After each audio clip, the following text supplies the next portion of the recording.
கிருஷ்ணகிரி மாவட்டம் சூளகிரி அருகே 2 பாம்புகள் நீண்ட நேரமாக பின்னி பிணைந்து ஆடியதை ஆச்சரியத்துடன் பார்த்த பொதுமக்கள். கிருஷ்ணகிரி மாவட்டம் சூளகிரியை அடுத்த வேம்பள்ளி என்ற கிராம விவசாய நிலத்தின் அருகே உள்ள முட்புதரில் 7 அடி நீளம் கொண்ட 2 பாம்புகள் ஒன்றோடு ஒன்று இணைந்து பின்னி பிணைந்து ஆடியது.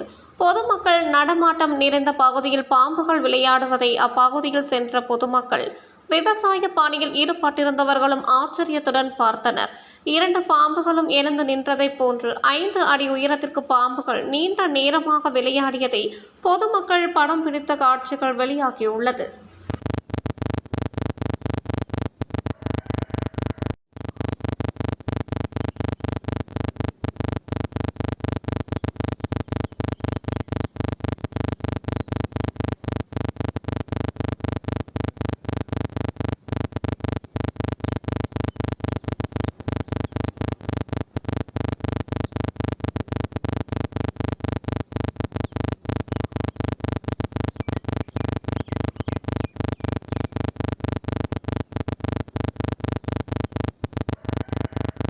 உங்கள் தேடல் நியூஸ் சேனலை லைக் பண்ணுங்க, ஷேர் பண்ணுங்க, கமெண்ட் பண்ணுங்க, ஆல் பெல் பட்டனை கிளிக் பண்ணுங்க, மறக்காம சப்ஸ்கிரைப் பண்ணுங்க.